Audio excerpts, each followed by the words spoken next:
All right, well, wow. All right, guys. I wasn't expecting this much baseball talk on the show, but I love it because baseball is my favorite sport. We're going to continue our discussion here with, by the way, we have to incorporate Chicago Bears football talk onto every Behind the Pen. And if you guys aren't familiar with Behind the Pen, Chicago Bears are my team. I mean, if you listen to every single podcast, that's all I do is talk about how great the Bears are. What's Behind the Pen? We can't all be perfect. Unbelievable, Sean. Unbelievable.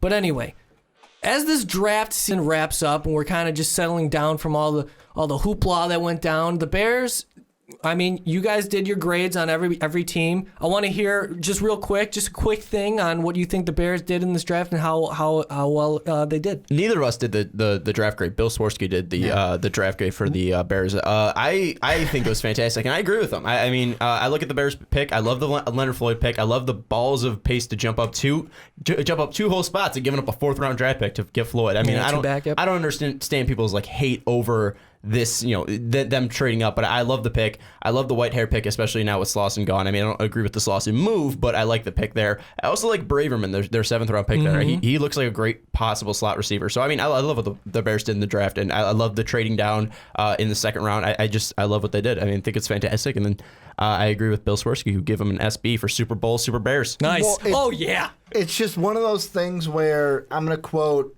Dave Oster from the Fast Break, because me, him, and Sean all watched the draft together. He was like, excuse me for being a little angry right now, because Bears fans have been promised a great pass rusher in the past. He was talking about Shea McClellan. Now, is Floyd going to be anywhere near Shea? No. He's going to be way better than him. But it's that Don't jinx us. No, I know you're a Vikings fan. Do not jinx this. It's going to be it's that one thing where it's like, when you just saw the 1st round, it was like, oh, fuck, why did we have to do that? Why did we have to do that? Then you look at the entire draft and you go, we just gave up a 4th to move up? The philosophy behind the draft is great. Especially when the Bucks took a Gallo in the 2nd. The past 4 number... What? I know, what was that? The past 4 number... The past 4 first-round draft picks for the Bears have been fantastic. I love Long. I love Kyle Fuller, his potential. That first couple games in that 2014 season, he was fantastic. Whoa. Yeah, seriously, that 49ers game. Kevin White, I'm excited to see what he can do, especially against Alshon, and I love this Leonard Floyd pick. I mean, I look at the Bears and what they've done, and I love what they're going with. I love where they're going here. Arguably, I would say you can't include Kevin White on that because he's a first-round pick for this year's draft. Okay, well, I said the past 4 draft picks. Okay. So he was the first round draft pick in the past 4. No, I'm just saying, since he didn't play last year, he's a first rounder for this year. You guys are basically the Patriots. So then that counts 4 draft picks, which would include Kevin White, because he's in the past 4 draft picks. It doesn't matter what year you're counting it, even though it happened in the 2015 draft. I didn't know we were counting this year too. I thought it was 4 before this. I'm very excited about the Bears. Very excited. I'm extremely optimistic, and I think Kevin White is legit, absolutely. I think he'd be a possession wide receiver as well as a guy who could stretch the field, and complimenting Alshon Jeffrey, who is injury-prone, very much so, and that's what kind of held the Bears back from signing him long-term. So I'm keeping an eye on what Jeffrey is going to do this year. He might test free agency, and he might walk, but that's okay because we have a safety cushion there with Kevin White, who I think is going to be legit, as I said. But moving on, like I said, as the draft kind of settles, we're a week and a half out or so. What do you guys think the Bears need to do from here? Because they didn't take a tight end and they didn't take a quarterback. They opted to sign Brian Hoyer. So Cutler's going to be their guy. I don't want to hear anything else from you about that conversation, because if you say Brian Hoyer should start, you're an idiot. And then 2, I mean, like I said, there's no tight end. And I'm kind of worried about that because Zach Miller gets hurt a lot. Like throughout his entire career, he's been hurt. So, I mean, is there anybody that you can see the Bears make a move for? I would probably go tight end if they're going to do anything. But I think if they're any position that they're going to fill out, they're going to do it undrafted free agent style. Yeah. I don't think they're going to go out and get another free agent. I don't see that happening unless some surprise release happens, or if they're trying to make 53-man roster cuts and someone gets cut because of an injury concern. That's the only way I can see this happening. I mean, I look out and you obviously need tackle help and you obviously need tight end help, and at least from an offensive side, that's where you need the most help here. But I think that's going to come from undrafted free agents or guys who aren't going to cost a lot, because I mean, they're not going to go out and waste money because I mean if you're cutting Slauson, you freed up I think like $2 million, and you do have a cap room there. But I think that's going to happen in case someone who might command somewhat of big money after getting cut from a 53-man roster. That's when it's going to come. Because I mean I like Bushrod at the left tackle. I mean I don't love the signing, but he's not awful. I bet. Wait, you said Jamon Bushrod? He's gone. Bushrod's still on the team. No, he's gone. They released him. Why is he still on the depth chart? No, he's gone. You're man. looking at ESPN, brah. I am. All right. ESPN's garbage. Yeah, we brah. can scrap that. Yeah, Bushrod gone. He's old. I think he signed with the Dolphins and he's a left guard now or something. Just so the Vikings fan can save the Bears fan in the room. Right now, it's looking like the starting offensive line is going to be from left to right. Leno, Charles white Leno, hair, yeah. Grassu, Long, and Massey. My bad. Well, yeah, no, that's gonna Viking fan bailing you out, bro. Well, get the hell out of here, Ricky. I'm so sick of you and your presence. I will take your Kevin White and raise you a Laquan Treadwell. Oh, I'm pissed about that because yes, he's definitely going to be fantastic for the Vikings, and I think Bridgewater's got his.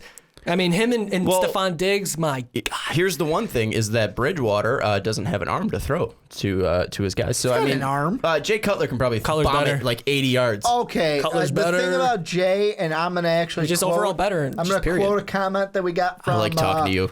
Marcus Johnson, my main guy in the comment section on the Brian Hoyer video he had. What's up, Marcus? I loved how he said, I like the signing of Hoyer, and I think he would be a productive for the Bears when Cutler is hurt. That's when you know you're a Bears fan, when you say when Cutler is hurt. Like, you know it's going to happen. But, you can't predict injury.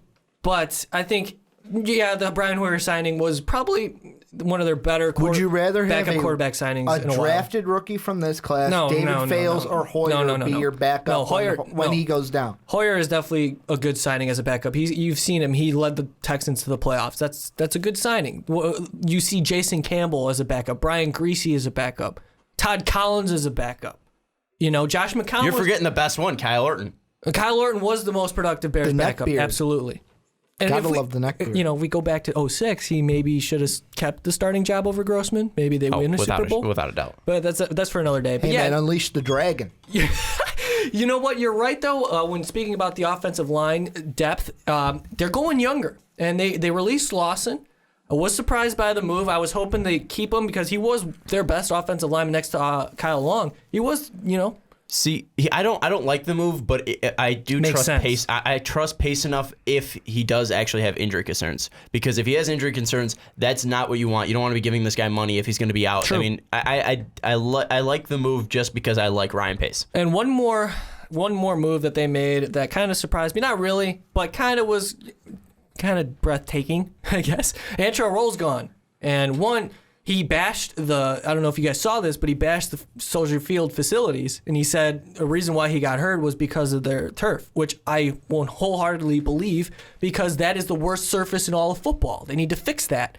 You see them on Soldier Field, and this was even in their practice facility. Fans make jokes about that. It's a joke. Like you It's guys, a complete joke. The Bears know that there's some truth behind that statement. No, right? it is 100%, and that is the worst playing surface in football. It's absolutely, especially if the Bears make the playoffs.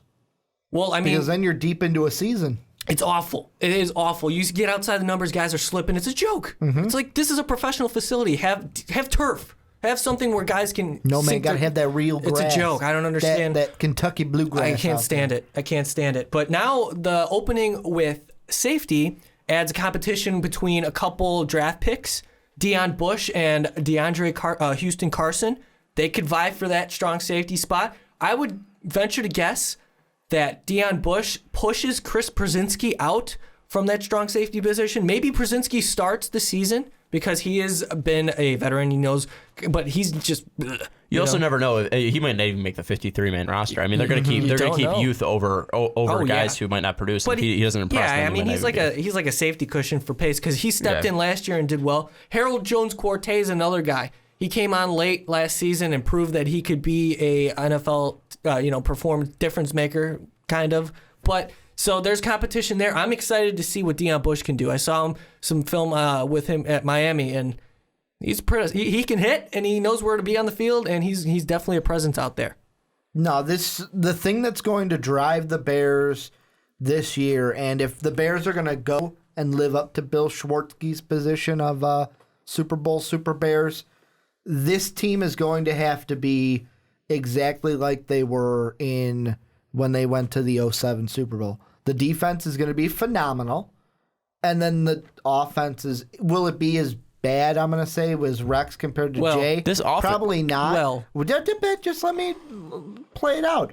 But it's going, at the end of the day, when this season's all said and done, the offense may not be bad, but we're still going to be looking back on, okay, this defense carried the Bears this season. I disagree. I think the offense will be the ones to carry the Bears because I mean this defense won't be bad. I think we're going to be around the middle of the pack here. But I think this is Cutler's year. I mean, we've been saying that for 6 years now. Going to be saying it next year. This is going to be Cutler's year to step up because now he's got Kevin White, now he's got Alshon Jeffrey, two young receivers. Right. He's got. I know Langford is going to have to step up big time, and that's probably going to be the biggest question mark there. He is my biggest one is Langford without the Forte safety blanket. I'm going to cap off this podcast with some final thoughts on what you guys were just saying. One, Ricky, you compared the Bears to the 06 team. That defense will never be replicated.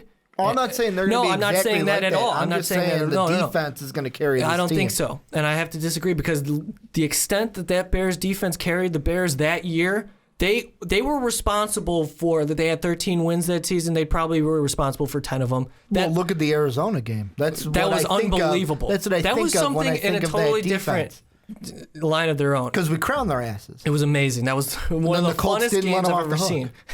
But I agree with you, Sean. I think this offense is good enough to allow them to win games, and I feel like their defense will also be strong enough to win games as well. Now, I think that's going to be a nice balance there with the whole Cutler thing. Now, it's a very logical statement to say you predict him to do well because, one, he has weapons. Exactly. He has protection in the offensive line. He has depth there. And he has a capable offensive system that he can thrive in. You talk about the last, 6 offensive coordinators that he's been with over his 8-year career with the Bears and 3 different head coaches. Where is the consistency? And you talk about how Cutler's been this guy. Oh, I can go on for days about Jay Cutler, guys. But I'm just saying, Sean, I absolutely agree with you. I think this is the year that Cutler does well.